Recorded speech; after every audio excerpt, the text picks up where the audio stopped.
Hello and welcome to Market Today on Business Today Television. I'm Shail Bhatnagar. I'm joining you from the capital New Delhi, where the weather improves on a daily basis. It's a fantastic season, festive spirit out there. I wish some of that could translate on to the Lal Street, specifically on the Nifty and the Bank Nifty.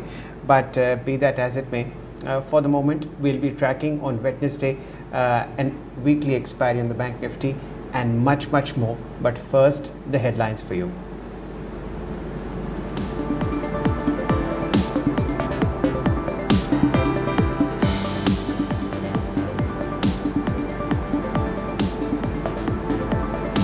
Indian stocks are likely to see more profit booking as cues from overseas continue to favor bears.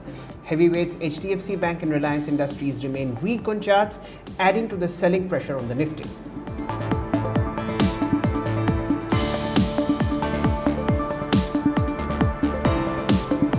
Broader markets continue to attract scattered buying from bulls as festive season demand and statistical trends favor an upswing in the month of October.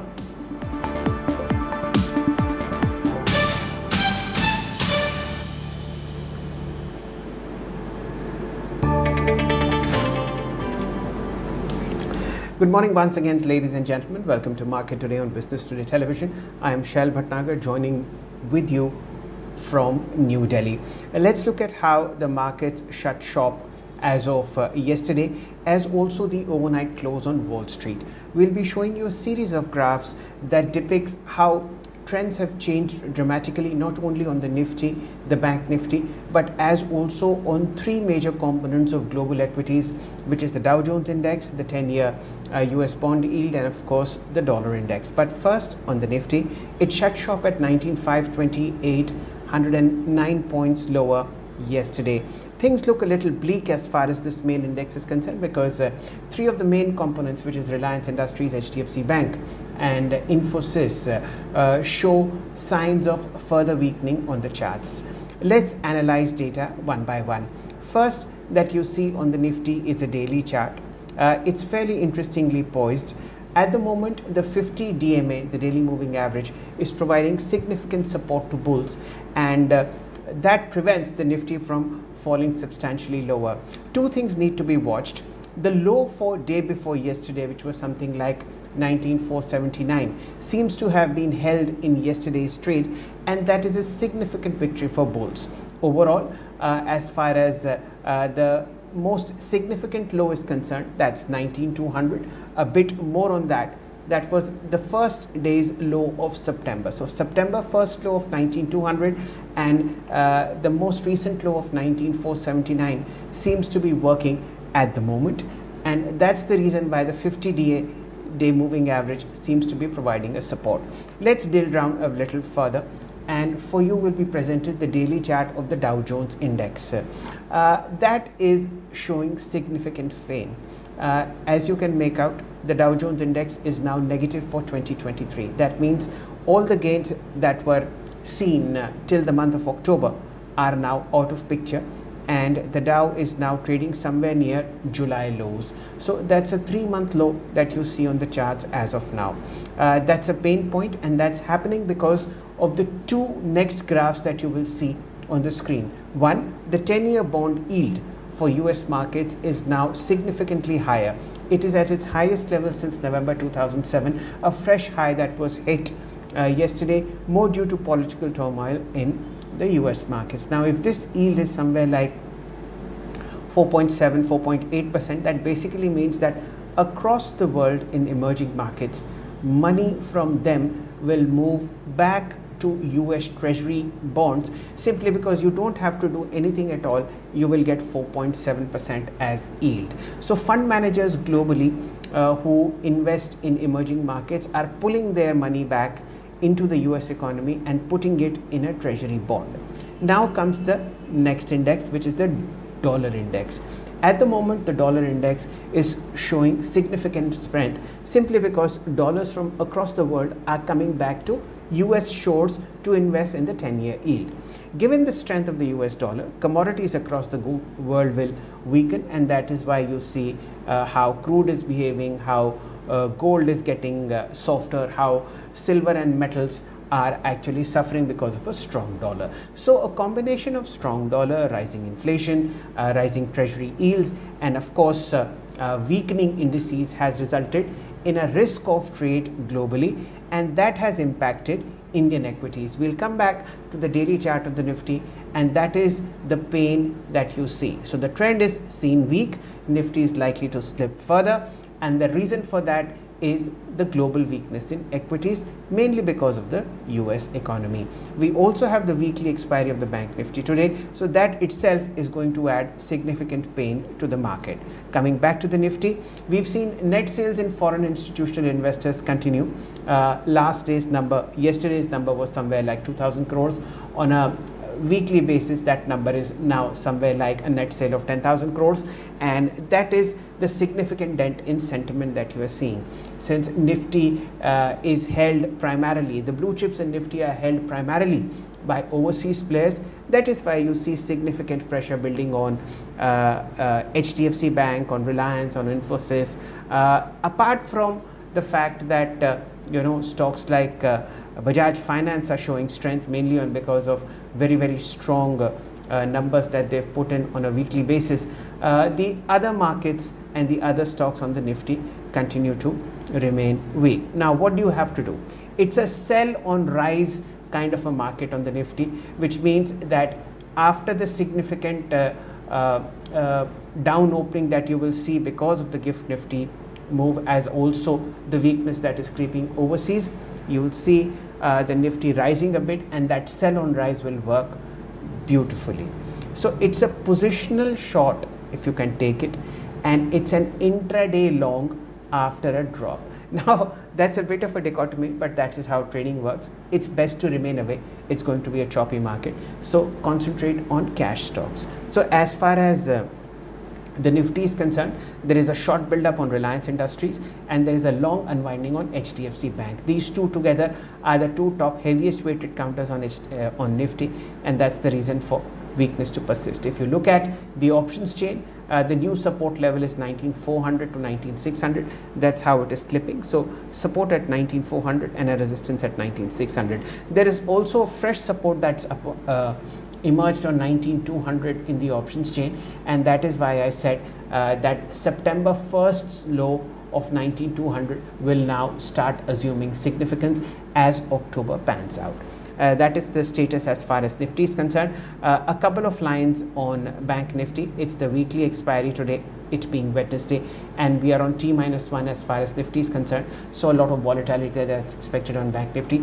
Charts are weak across the board. HDFC Bank, ICICI Bank and Kotak Bank, which are responsible for somewhere like 55 to 60% weightage for the Bank Nifty, continue to be weak. The only two stocks that show strength are Axis Bank and SBI as far as heavyweights are concerned, and of course the PSU banking basket coupled with the Federal Bank are showing some kind of strength as far as bulls are concerned. Overall, again, it's a sell on rise kind of a rally for the Bank Nifty. But our friend Gaurang Shah joins us from Geojit Securities. Welcome, Gaurang. And this is something that was expected as far as the markets are concerned. A kind of weakness that's now creeping in, at least in the main indices, although the broader markets remain frothy and happy. How are you seeing the weakness that is creeping in from Wall Street specifically, and where do you think that Nifty will take a pause and maybe then start a consolidatory upswing?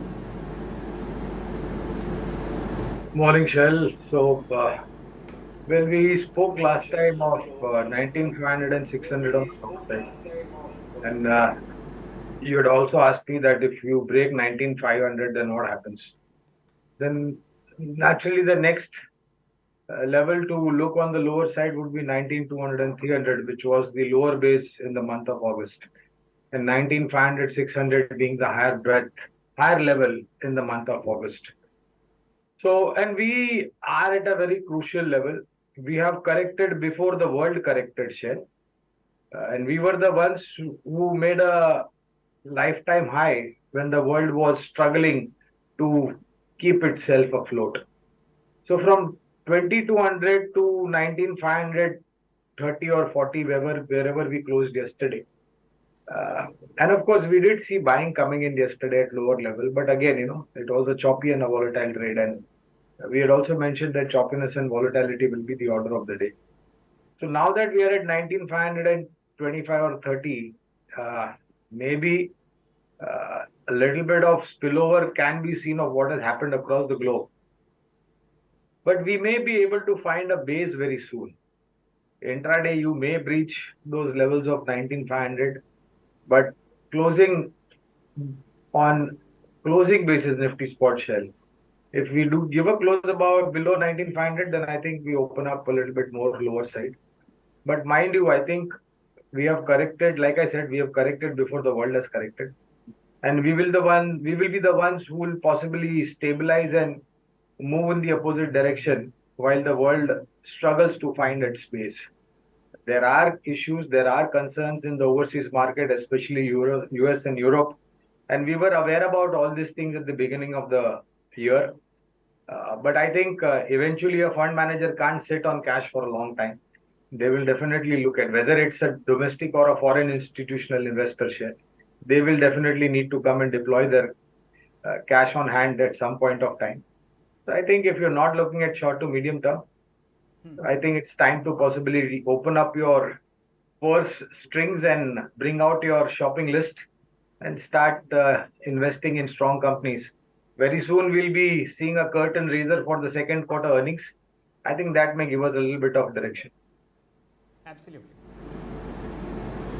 Yes, I agree with you wholeheartedly, Gaurang. The fact is that whatever is visible in the market is pretty much well known over the last 3 odd months. Rising US yields, the strength in the dollar, some sort of sustained selling pressure that we are seeing from our foreign friends. All that is now getting worked into at least the Nifty and the Bank Nifty. Fair point. And let's see whether 19,450, 19,500 provides adequate support or not. You mentioned the shopping list, and no better person than you to use this downtrend or the downdraft that is happening in the Nifty as well as on some broader stocks to get back into fundamentally strong stocks in the form of a SIP or maybe a monthly purchase.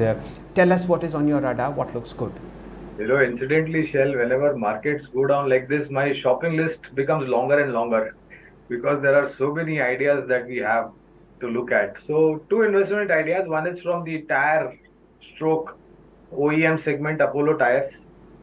You may argue that crude oil prices are elevated, whether the offtake will be there or not. But I think I was reading a report yesterday with the new launches that are lined up until December 23, Shell. And without a tire, you can't roll out a new vehicle, nor can you roll out your own car from your garage or a parking lot. So tire is a very integral and important component that makes a car safer also. So Apollo Tire is the one that we've identified. Not only is the strong new order market, but the repeat order market is also equally strong. So Apollo Tires is the one. And second one is from the consumer appliances stroke consumer durable space, a company which normally not many people track or speak about, and that is Bajaj Electricals Limited. We've been positive on this too on the fundamental side, and mind you, you need to have at least 12 to 18 months plus kind of time horizon if you eventually decide to invest in these companies. Fair point. Bajaj Electricals, as in the consumer space, is trading at the moment at a PE of about 60, and it's a fairly well-known brown goods manufacturer, something that you see in your kitchen, appliances such as juicer, mixer, grinders, as also the toaster grills, the microwave ovens, the rice cookers, and gas stoves, etc. So it's a brown goods maker. And obviously it being the festival season, you'll see demand for such products going up. About 12,500 crores in terms of market capitalization on Bajaj Electricals, and it's been a fairly a good performer when it comes to long-term performance. So 10 years CAGR each year the stock has compounded 21% in line with the capital goods index on the Bombay Stock Exchange. At the moment, the reason perhaps why Gaurang suggests getting into Bajaj Electricals is that the 3-month performance is down 14% compared with the 6% rise in the the consumer discretionary index from the Bombay Stock Exchange. So that's probably one of the reasons, and the fact that it enjoys a very strong parentage. The only thing I wanted to check was what was the 52-week high. Okay, 1327, and at the moment somewhere like the price that I see is somewhere like 1131. So that's the reason. And interestingly, you mentioned Apollo Tyres, Gaurang. I was a bit surprised to see that the market capitalization is below the revenue. That's stark undervaluation at a time when the auto index is at a record high, and we have seen very strong rallies happening in Apollo in auto ancillaries. What could be the reason why markets are a bit disinterested in Apollo Tyres? Of course, for people like us, it offers an opportunity to get back into a wonderful franchise. All-time high 439. At the moment, the stock at 371. So again, if you look at the last maybe about a year kind of a chart, and if you then overshadow it with maybe last 3 to 6 months, there will be a little bit of difference in the chart pattern. But like I mentioned, they are slowly, steadily gaining market share. One segment that they are focusing very strongly, Shell, is the bus and truck radial tires. This particular segment was overshadowed with anti-dumping from China. And we all know the government has taken appropriate steps in terms of the anti-dumping duty and increasing the import tax. Not to forget, Chinese tires were a huge concern because the safety standards were absolutely ignored at the price at which they were getting dumped in India. So you have a level playing field over there right now. In the car segment also, passenger vehicle, four-wheelers, that is Shell, they have introduced quite a few new high-end range, which is slowly, steadily kind of getting attracted by the customers. And even if you actually go to see, this particular company, Apollo Tyres, has become a main supplier for any new rollout, especially from marquee names which I know of, is Maruti Suzuki. So our guess is that, being an underperformer and in terms of opportunity that lies ahead, our belief is that as we, start picking up space, and if the government is thinking about making India a huge manufacturing automobile hub and possibly thereafter an outsourcing kind of a hub, then there's going to be tremendous amount of opportunity for vehicle manufacturing companies, for OEM segment companies, and also for tire manufacturing companies. And I think we are somewhere finding a little bit of flavor. And with the correction that we've seen, we believe it's a great opportunity to look at Apollo Tyres. Fair point. So Bajaj Electricals and Apollo Tyres are two picks for the long term from Gaurang's quiver of wonderful picks. We are also welcoming Mileen Vasudev from Arihant Capital, a very well-known chartist, and we'll also be looking at his stock picks. But for the moment, let's pay attention to pre-open rates. The Nifty now down 33 at 19,500. Remember, the GIFT Nifty pointed to a 135-point drop in Nifty's opening ticks. Let us see how they pan out. For the moment, it's a red tick on the Nifty. 19,500 is where the bulls and the bears are battling it out. Let's look at individual stocks.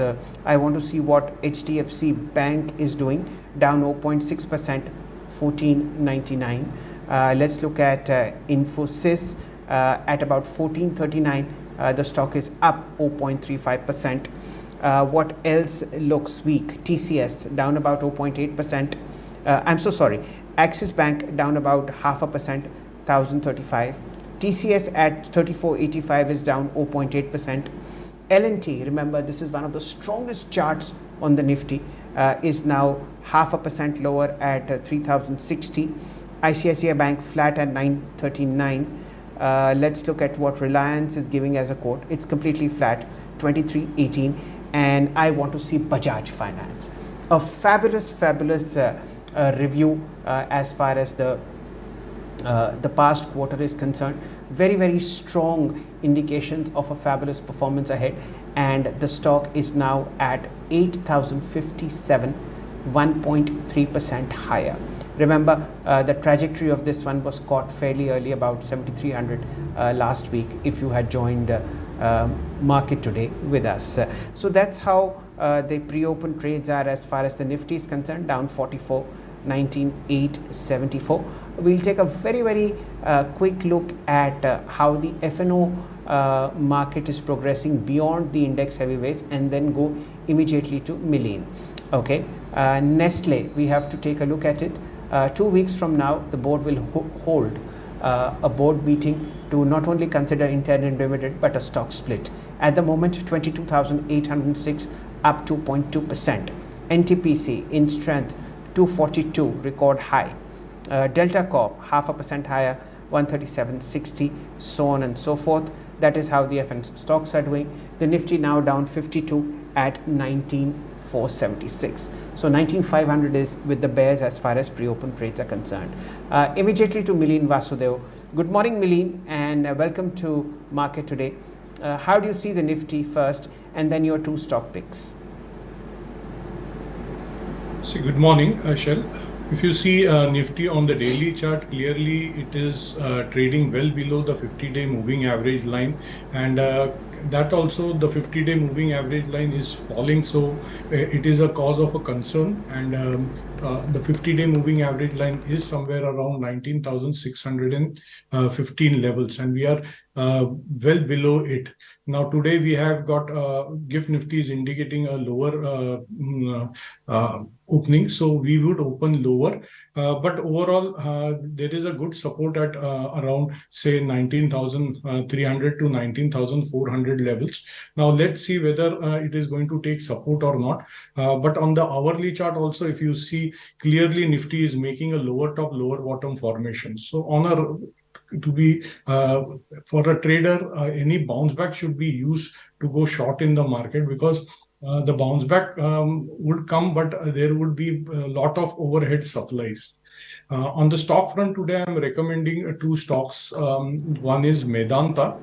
Yesterday, in even a falling market, Medanta made a very strong move with good volume. Now currently trading at 747. One can keep a stop loss of 720, and a target of 790 to 820 levels could be expected in a couple of weeks' time. The second stock which showed good buying was PCBL, that is Philips Carbon, currently trading at 180 with a stop loss of 166 and a target of 208 and 222 in a couple of weeks' time. Fair point. One is a mid-cap as far as the PCBL is concerned. Philips Carbon Black was the original name. The product is used in the tire manufacturing industry, and of course a recently listed company, Medanta. This is a hospital chain, and it's fairly well known in the northern part of India, headed by Dr. Naresh Trehan, the very well known heart specialist and heart surgeon. Millen, staying with you, when you look at how the charts of HDFC Bank are faring, what exactly do you think is happening? Where do you see support coming? Now below 200 days, significantly lower from the all-time high that we saw fairly recently. What are the charts telling you? See, last time I was there on the show, I said that 1500 would be a good support, but currently it is very close to that support level zone.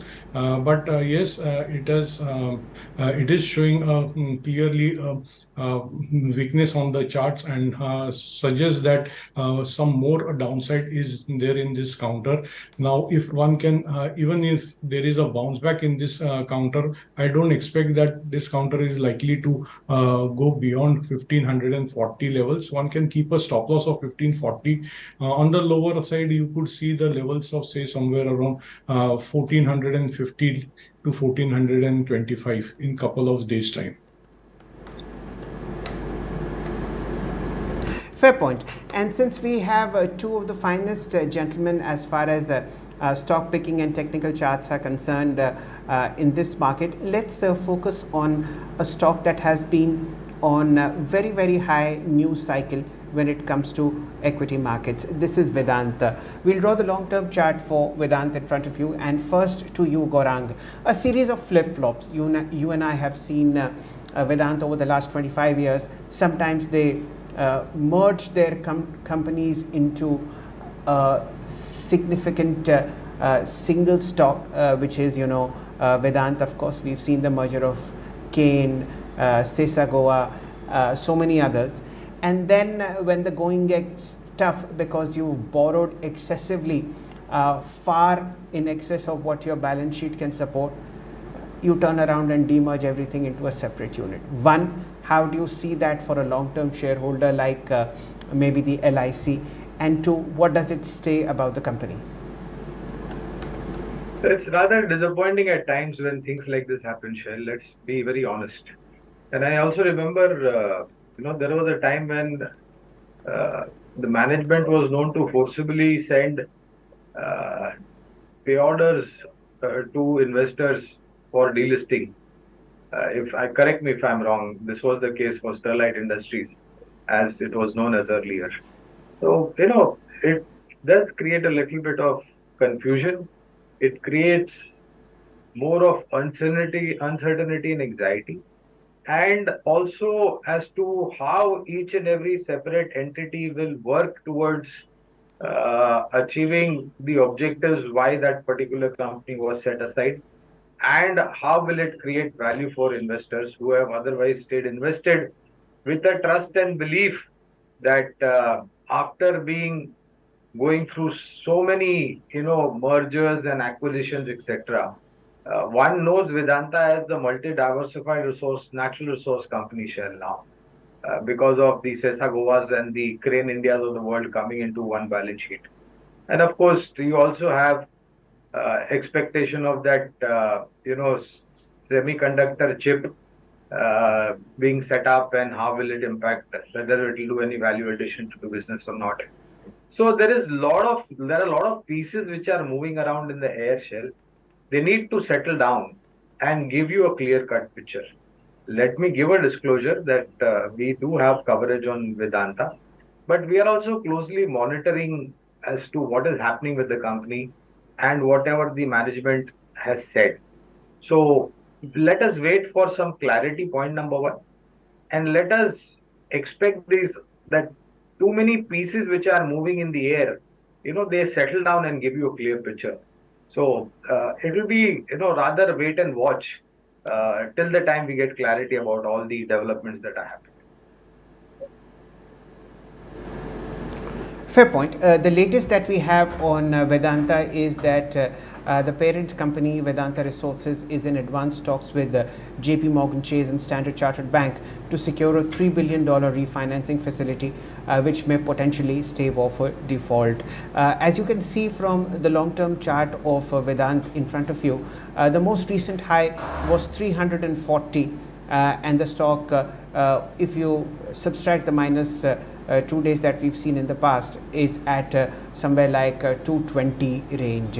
Of course, there was a bounce back yesterday as well as the day before because of the demerger announcement and the fact that a refinancing could be in the works. That's the fundamental part of the company and its present corporate woes. But let's go to Milene.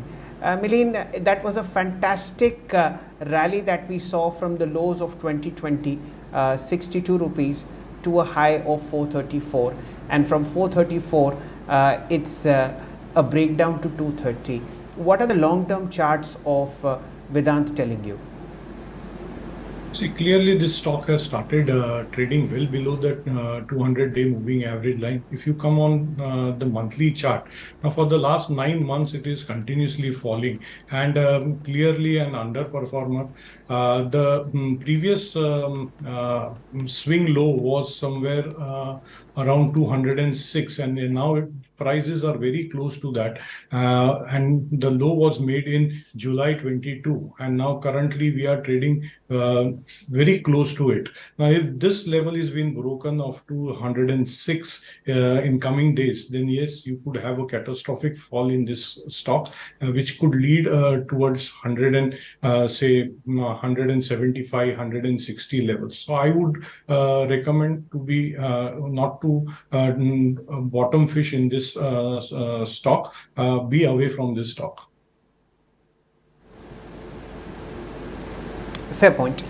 So this is not a zone to enter the stock unless we have clarity on how the refinancing deal and how the demerger will be worked out. The refinancing deal with bankers and the demerger, what the institutions will, decide upon. If you see the 25-30 year corporate history of Vedanta, it's riddled would probably be a stronger word, but it's full of mergers, then demergers, and then mergers again to show value depending upon how the global picture is. But at the moment, the excessive borrowing on the balance sheet is creating a sustained selling pressure. Let's see how institutions take it. So that is Vedant for you. We'll again do a check when the markets open on this particular stock, but for the moment pre-open trade is settled. You see the Nifty down 82, so that's a gap down as far as the index is concerned. 19,450 for you. There's a 300 point gap down on Nifty Bank. Remember, today's the weekly expiry for Nifty Bank. 44,108 for the Bank Nifty. Let's look at three heavyweight counters. Reliance down 0.4%, 2309. What is HDFC Bank doing? Down 0.9%, 1495. Infosys at 1425 is down 0.6%. ICICI Bank 0.5% lower, 935. Axis Bank 0.5% lower, 1035, and Kotak Bank 0.7% lower, 1715. It's going to be a start on the back foot as far as the Nifty and the Bank Nifty are concerned. But broader markets, let's see what Bajaj Finance and Nestle are doing.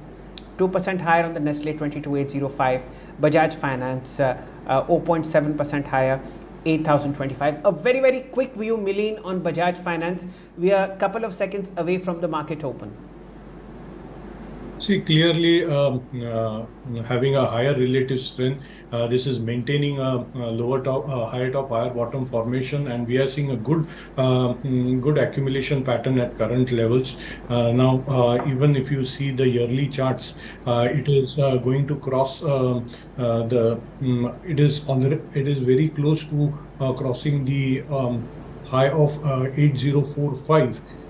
So once it crosses last year high, then yes, there is a good chance for this stock to go higher, and it could test say somewhere around 8,300, 8,500 levels in couple of months' time.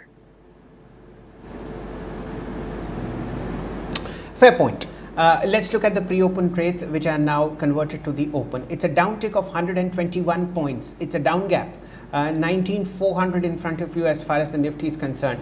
Nifty Bank, it's the weekly expiry today, down 320 points, 44,070.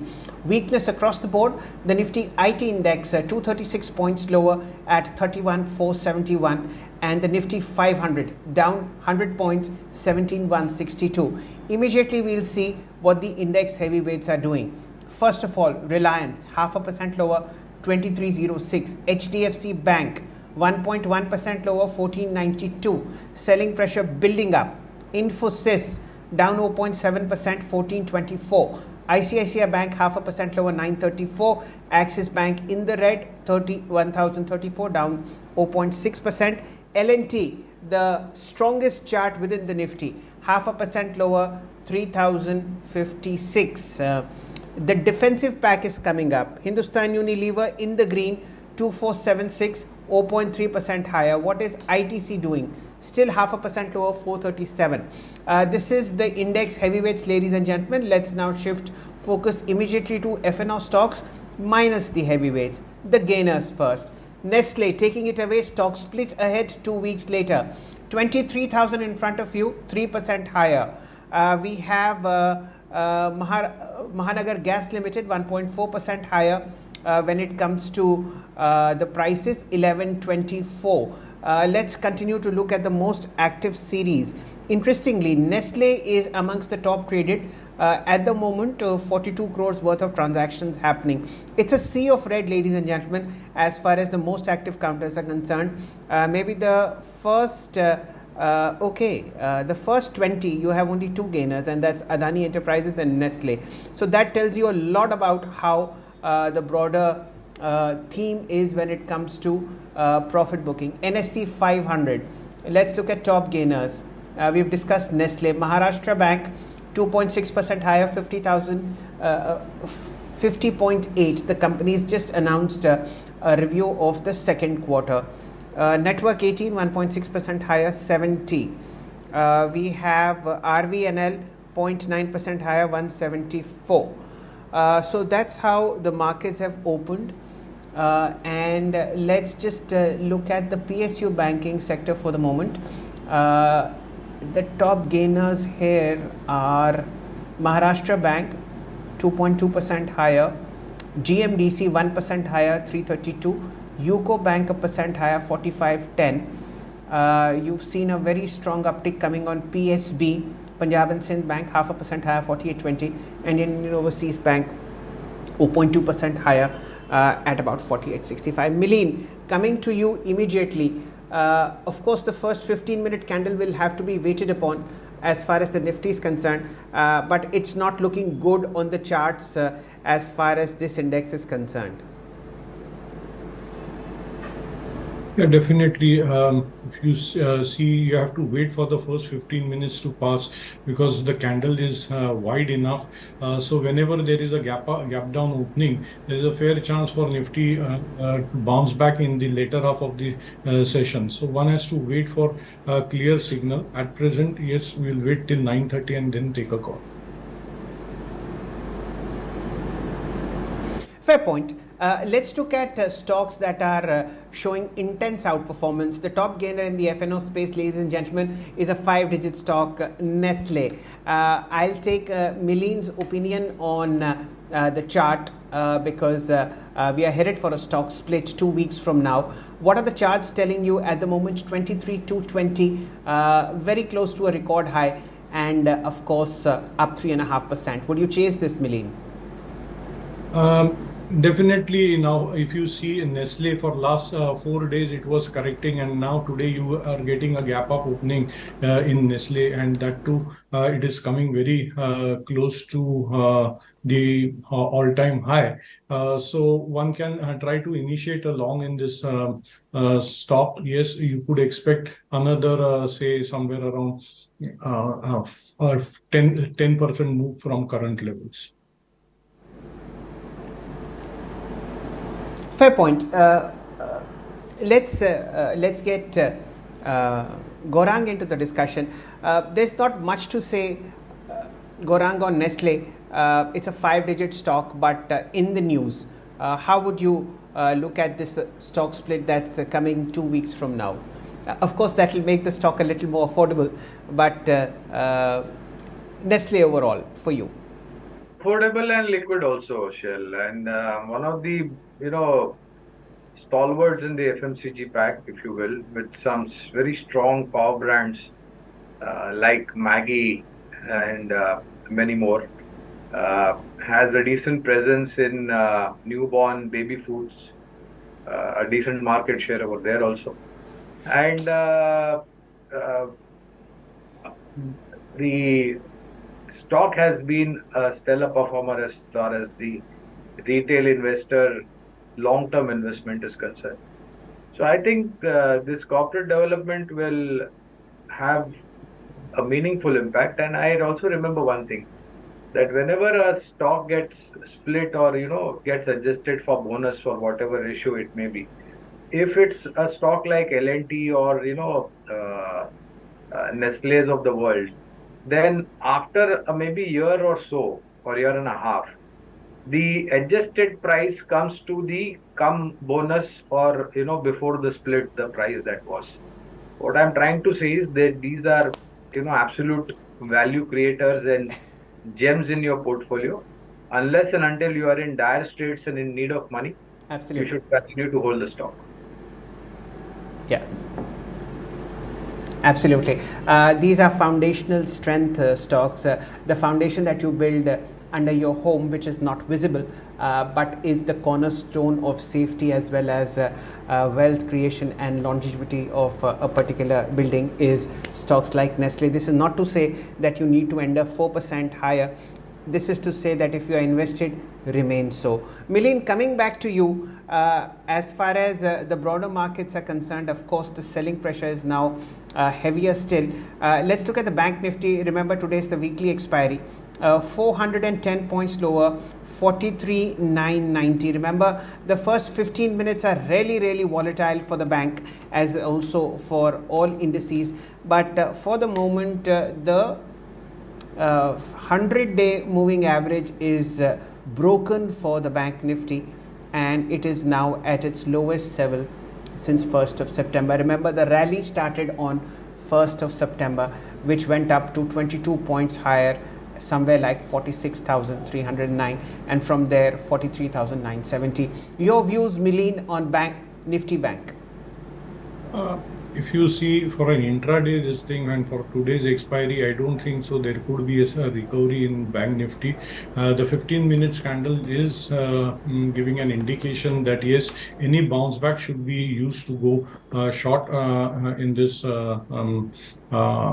market, and keep a stop loss, say somewhere of today's high as your stop loss. On the lower side, you could get a good move, which can lead Bank Nifty for another 100-200 point cuts on the lower side. Okay, that's what is looking as far as the Bank Nifty is concerned.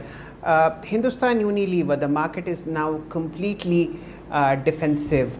It's the FMCGs of the world that are trying to save the blushes for the Nifty as well as the broader markets.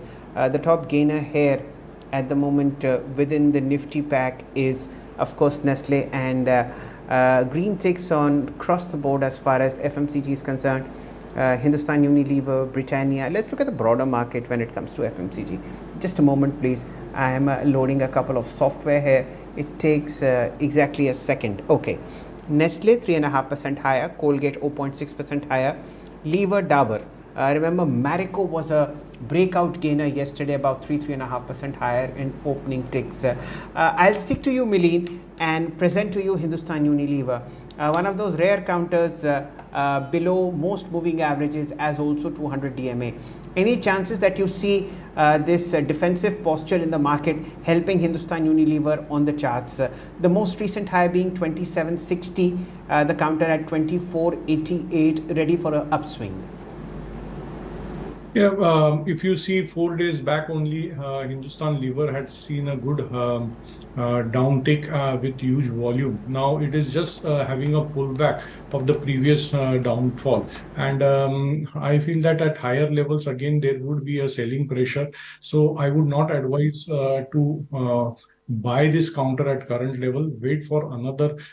It is likely to have another fall, and it could lead towards say somewhere around 2450, 2400. But at present, stay away from Hindustan Lever.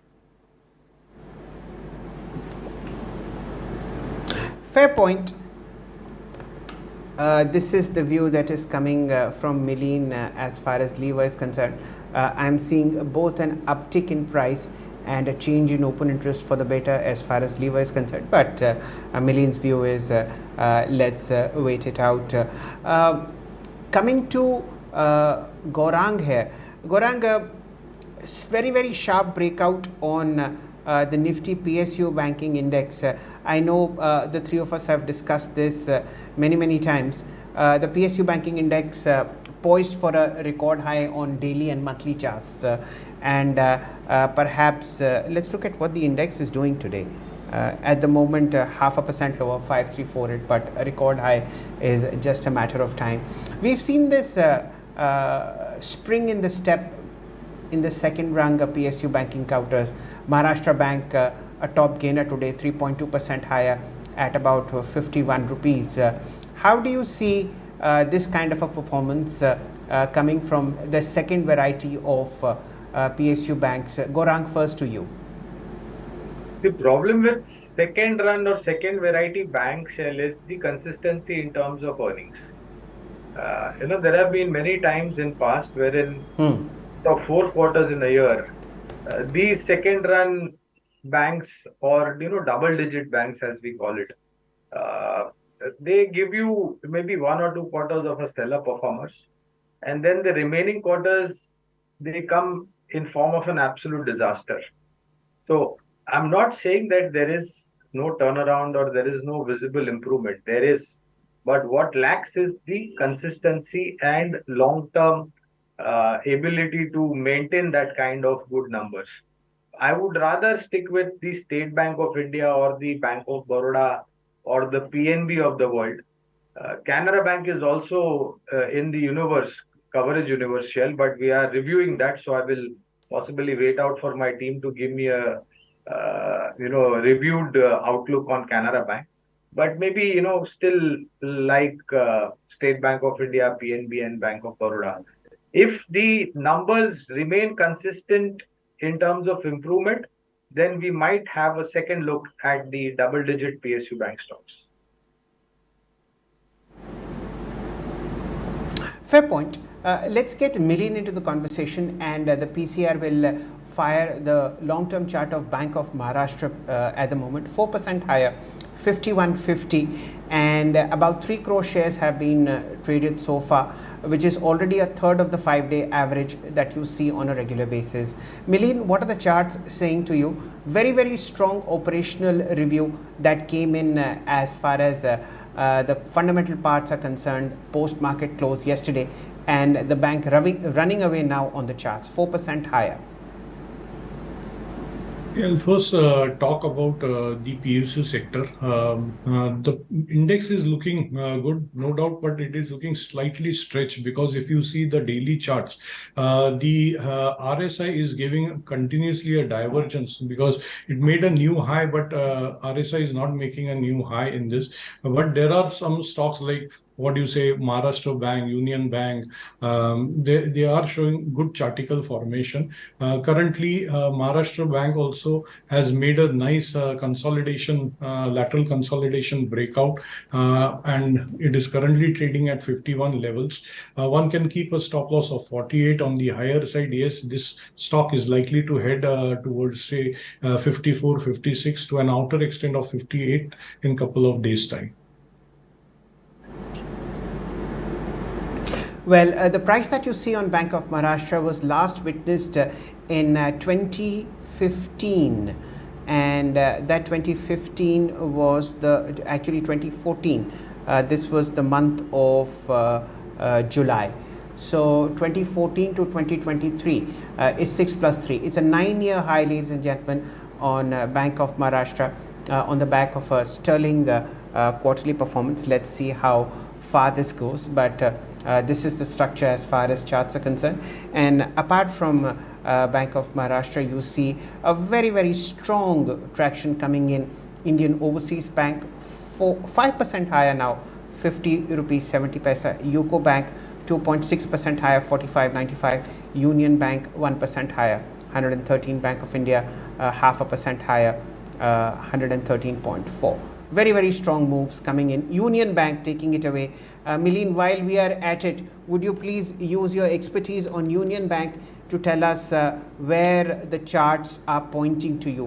113, I believe this is the highest since 2nd February 2018.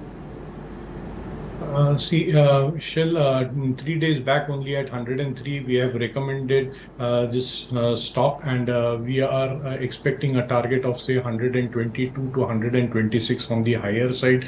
Now, if you see the yearly chart also, then nearly say 4 years high it is crossing clearly. It is showing sign of strength, and we are positive on this stock for a target of 122 to 126 levels.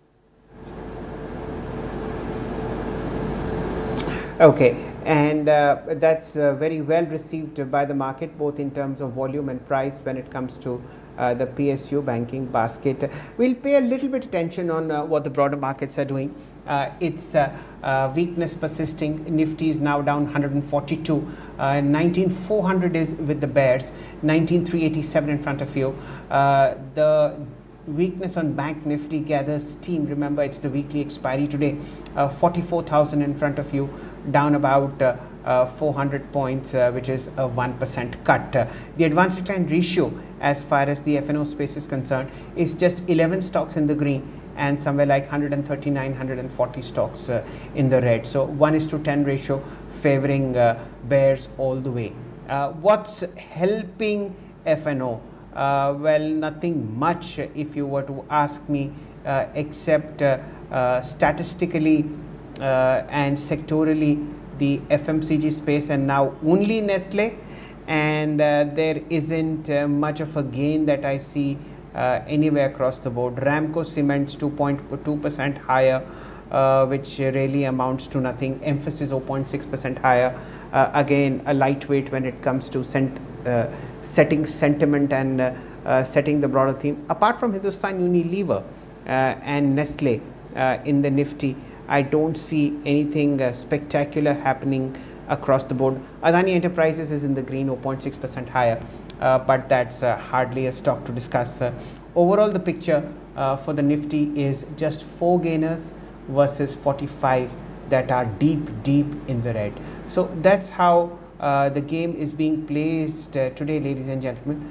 We see strong rally in second rank PSU banking counters, which we've discussed threadbare, but the broader markets show pain across the board. If you look at F&O stocks, IndusInd Bank is down 1.7%, Adani Ports down 1%, HDFC Life a percent lower, Coal India 1.4% lower. It's a series of sell-offs that I see, minor sell-offs though. Within the banking space, ICICI Bank is in pain, Axis Bank is down 2.2%. Let's touch base with Milleen. Milleen, your view on Axis Bank, one of the strongest charts in the private banking space, now down 2% lower. What is the support level that you see here? The first support for say Axis Bank is somewhere around 1012 level, which is the 20-day moving average line. The next support is somewhere around 1000 level. So these are the levels where yes, you could see some reversal, because it is clearly outperforming the benchmark indices at present, having a higher relative strength. But again, yes, if market is likely to correct, then yes, you could see this level also to be broken. But at present, I would not initiate any long in this stock. But those who are holding this stock can keep a stop loss of say 1000 levels.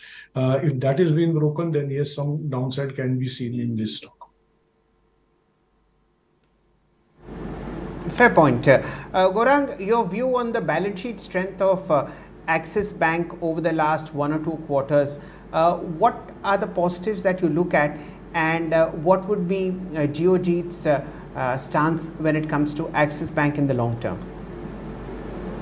So we have maintained a positive view on Axis Bank, Shail, and my personal belief was that moment it crosses over rather 1000 rupees, because that was a big hurdle. It's been close to 1000 rupees many times, but was not able to cross over. And now that it has crossed over, I think we are currently seeing levels of 1025 or 1030 or thereabouts.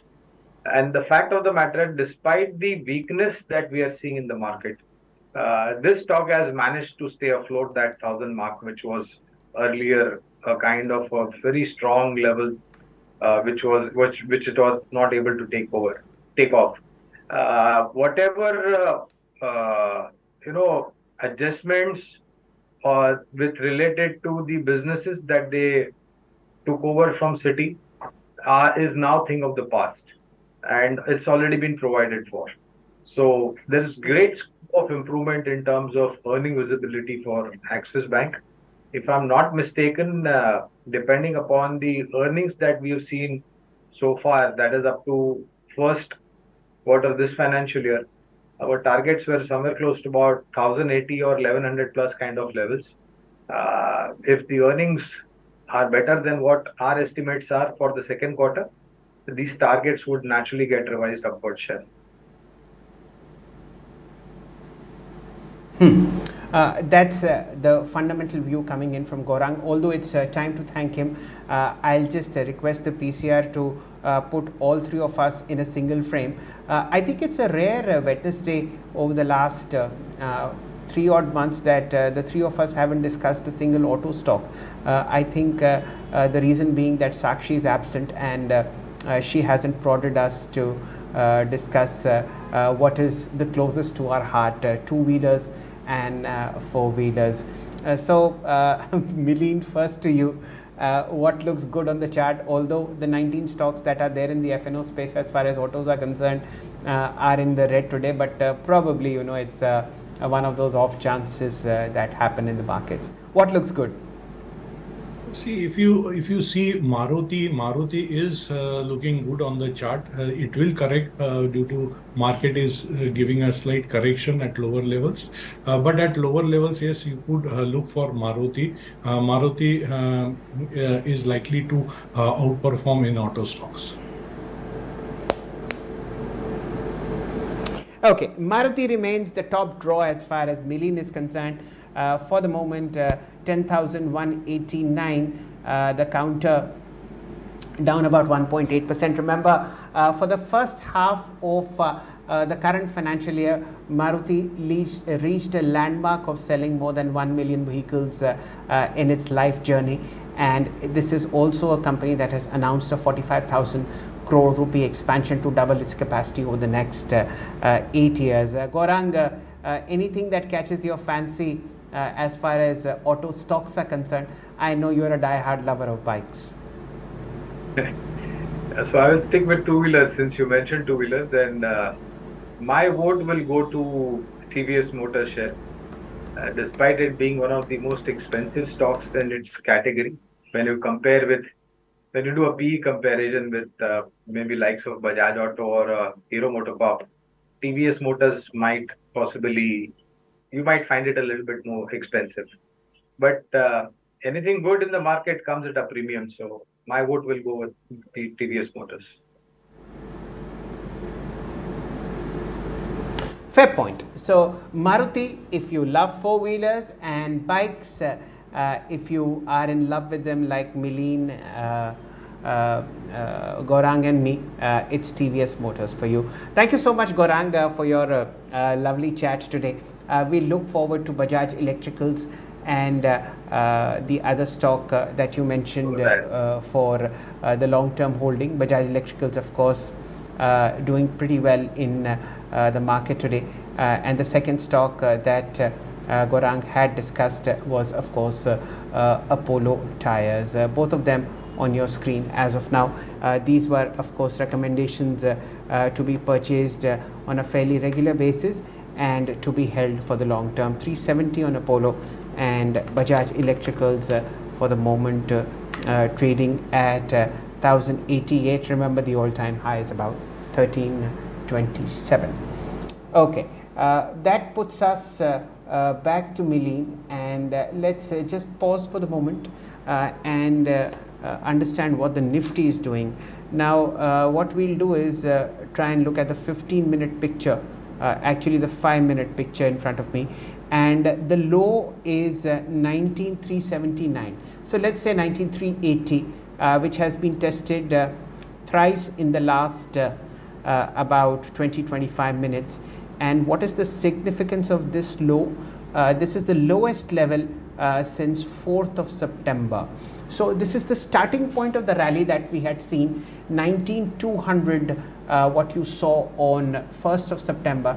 The market rallied 1,000 points from there, and it's now more or less given back 800, 850 points back to the market. That's how the Nifty is placed on the longer term charts. And what are the top performers when it comes to the Nifty today? Sadly, none.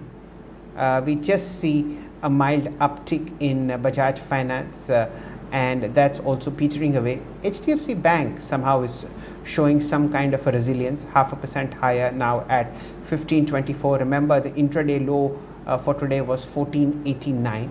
Nestle we've discussed, 2% higher, an impending stock split 2 weeks from now, 22,878. The high for today was 23,358. So traders stepping in when it comes to this particular index, this particular stock. Let's look at all-time highs for today as far as the NSE 500 is concerned.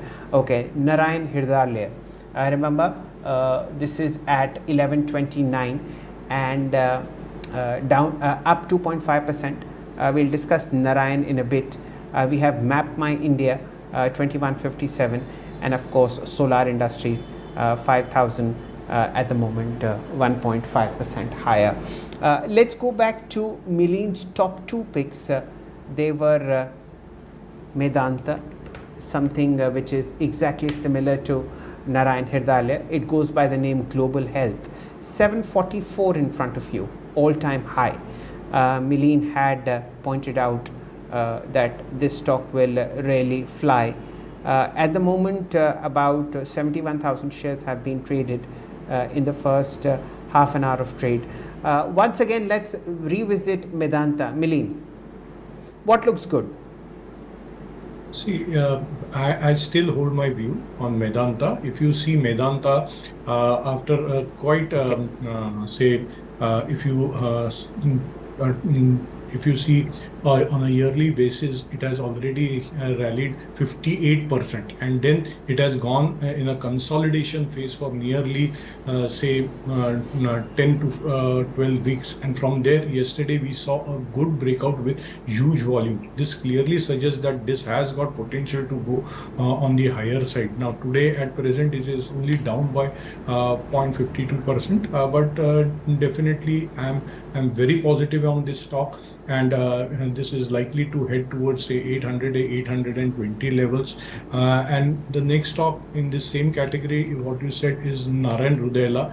If you see, Narayan Hrudayalaya also is making an accumulation pattern. And this accumulation pattern clearly suggests that it has got potential to go on the higher side.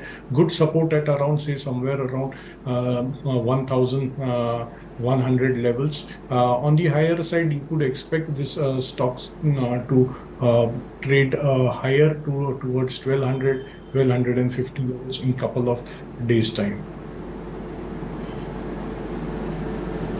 Fair point. It's the hospital chains that are taking it away when it comes to bulls' attention. So a swing trade which worked out really well on Narayan Hirdalaya, an all-time high today, 1130 in front of you, and of course Medanta, which goes by the name Global Health, now also seeking fresher record highs and greener pastures as far as the charts are concerned. It's 9:45, and that completes the first half an hour of trade as far as the Nifty and the Bank Nifty are concerned. The Nifty now below 19,400, down about 132 points. The Nifty Bank, whose weekly expiry is today, at 44,000, down about 400 points in front of you. In fact, the IT index is also taking it on the chin, down about 0.8%, 270 points lower, 31,442. We'll continue this momentum as far as markets are concerned. A lot of stocks that are showing fairly good traction are Ramco Cement, not a stock that we discuss often, but with Milene in front of us, Ramco is the top gainer when it comes to the F&O space. 938, that's a substantial rise. I haven't seen the price for quite a while on Ramco Siemens, and this comes as a very, very pleasant surprise. Ramco for you, Mileen, what does it say? See, on the longer term chart, if you see Ramco Cement for nearly 3 months it was correcting, and now fresh for last 2 months it is rising on the higher side. Current month it is up by 2%. Now this clearly shows that on the lower time degree, that is on weekly chart, on the daily chart, you will see a rounding base formation in this stock, which is very encouraging. Currently, if one has got one can keep a stop loss of say 900 and 900 levels. On the higher side, yes, this stock once it crosses the hurdle of 940, then it could test somewhere around 970, 1000 levels in couple of days time. Fair point. And with that, we'll shift focus to the corporate section on Corporate Radar. The gentleman joining us is Mr. Sanjay Banka, Chief Financial Officer at Senco Gold, and the stock price of Senco Gold is in front of you. The chart was somewhere like 315, 316 just less than a month ago, and it's at a record high. Mr. Banka, firstly, congratulations to you. A very, very strong performance coming in. I'm sure you are very pleased. The IPO for Senco Gold was launched in July, and it was priced at a mouth-watering 317 rupees. It's doubled in less than 3-4 months. Mr. Banka, welcome to Business Today and to Market Today. A fabulous performance coming in from Senco Gold. How are you feeling? We are feeling very delighted and elated. So basically, if a company is good, if the business model is good, and particularly in the jewelry industry where there is so much bias. So if the company is good, definitely the investors community will ultimately show the full trust and faith in the company, irrespective of the pricing at which the IPO comes. So that's what Senco has shown. And it is not, the credit is not only to Senco, but to the entire jewelry fraternity. So we have been able to establish a benchmark that India's jewelry industry, which is contributing so much for the Indian GDP, even for exports, it is here to stay. And the industry is working ethically with a full corporate governance, and that's what the market is showing confidence and trust in the sector. Fair point, Mr. Banka. And one of the biggest tailwinds that has helped Senco Gold over the last 1 month or so is the sharp decline in global gold prices that are now at about $1,837 to an ounce. Strength of the dollar basically means commodities such as gold, silver, and metals will soften. And when metal prices such as gold soften, it's the Indian housewives that come and support companies such as Senco. How are the quarterly sales looking, sir, given the tepid prices of gold that we see? So see, as you have seen in Q1, we grew by 29% YOY, and we have similar a good growth in Q2, while the results will be declared. But we can say that the results, even for Q2, the growth has been quite good, and we are very happy with the performance. And now we are looking for Q3, which is a bumper quarter, as we have said earlier. So we as a team are excited. We are building up inventory for Dhanteras at all the stores, and we are confident that Q3 will give us the best result, and not only for Senco but for the entire jewelry sector. Gold price fall actually gives a boost to the market. Market gets into a mode of buying. For a jeweler anyway, gold price fall or rise do not impact much as far as the bottom line is concerned. But demand definitely increased tremendously. So considering the festive season, we are very hopeful that we will again clock a very good growth YOY in Q3 versus last year. Fair point. Would you want to quantify growth in sales, sir? Sales growth, as we said, that in Q1 it was 29%. we see Q2 growth has been very good. It will be in the range of 20% plus. So H1 result will be a good number. That is what we can say you as of now, because the results are still not published. But it will be a very good and impressive growth. That's what we can say about the results so far. And this Okay, result. let's pay attention to financials. Hmm. Yes, Mr. Banka, please continue, sir. No, what we were saying that this growth comes from like for like growth. So let's say out of 29% growth, there was around 25% like for like growth, which we call same store sales growth. So that is a one good factor which shows that the sales is coming not only from the new Yes. store, but primarily it comes from the existing store.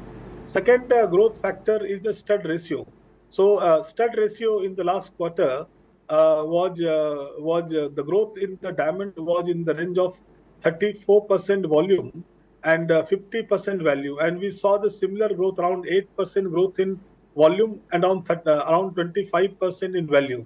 So we see a volume-based growth also, particularly in diamond. And that is what will help us to improve our stud ratio, which we've said earlier, that our stud ratio, which is in the range of 11%, the stud ratio is likely to go, which will add an impressive gross margin to the financials.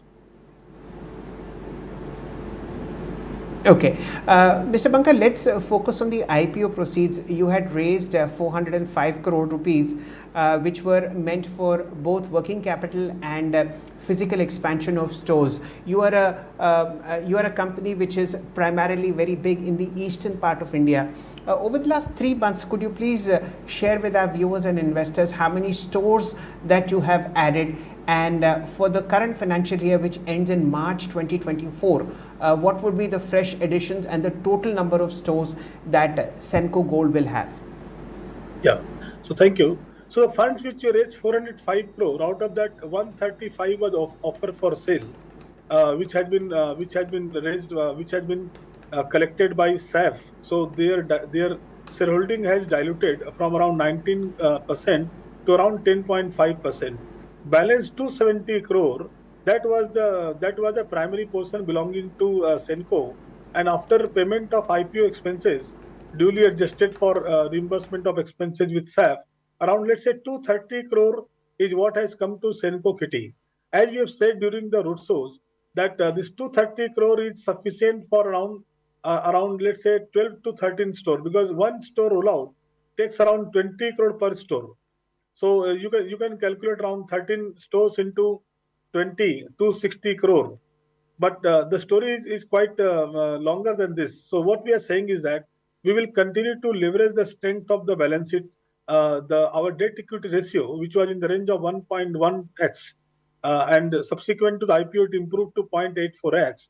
So we will continue to increase our working capital limits, but keep the debt equity ratio in the range of 1.1.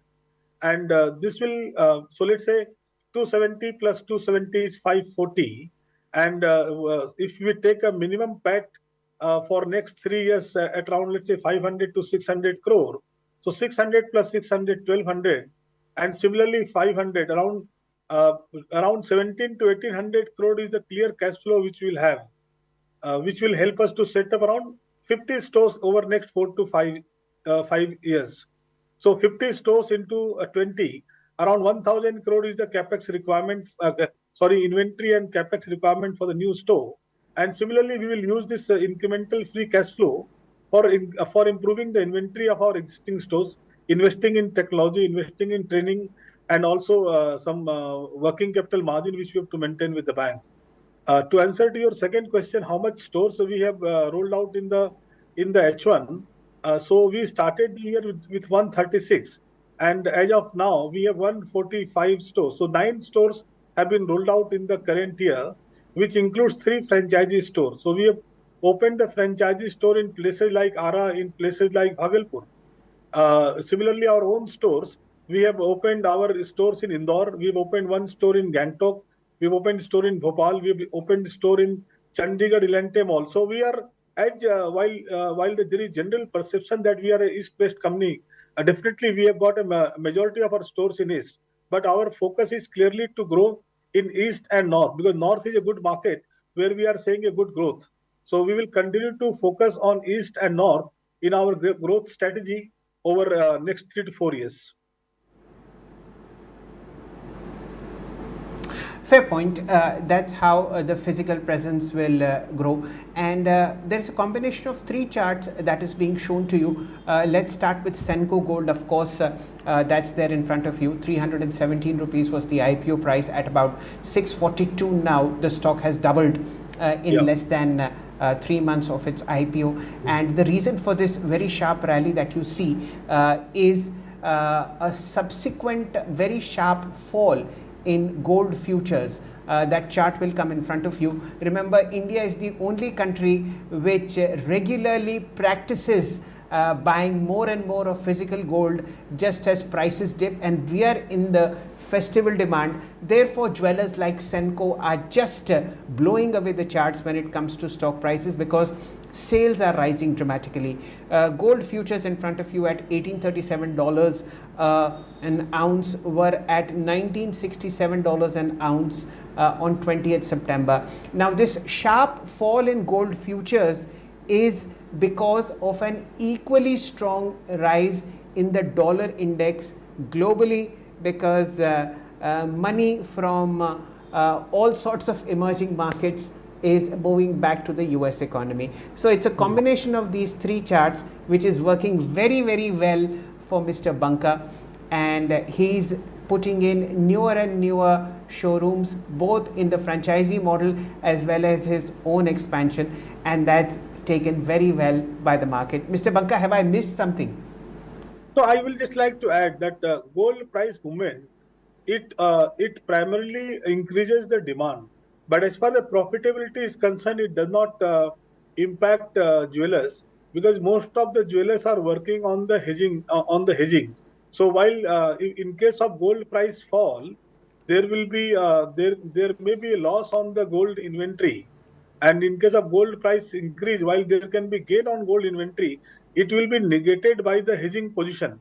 So as a jeweler, we are not impacted too much by the gold price movement as far as the gross margin and PAT is concerned. Our main business is to earn revenue from making charge.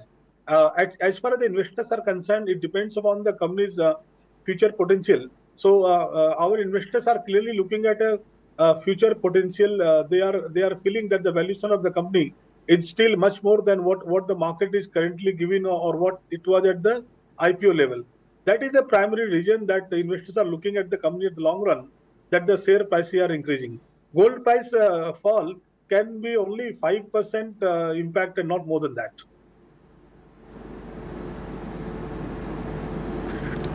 Mr. Banka, the fact that ladies across the country throng jewelers not only in the festival season, but for the fact that prices have corrected substantially and spectacularly is perhaps something to be really thankful for as far as the jewelers are concerned, and that's working really, really beautifully for this sector across the board.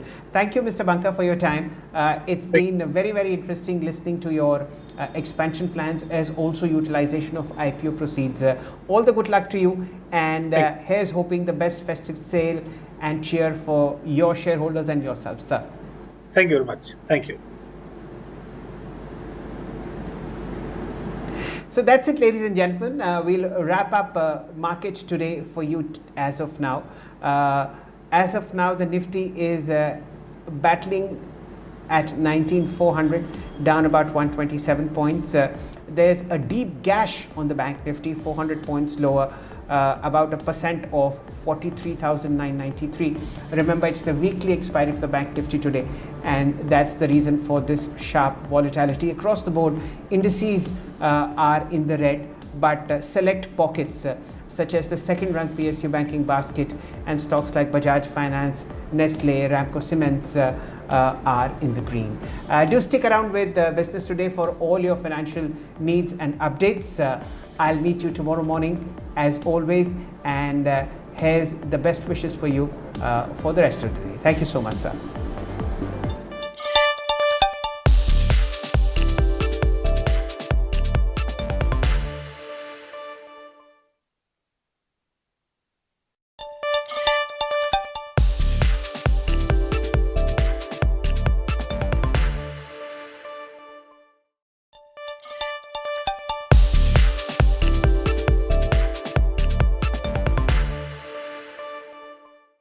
Hello and welcome to Business Today Television. I'm Siddharth Zarabi and you're watching Easynomics.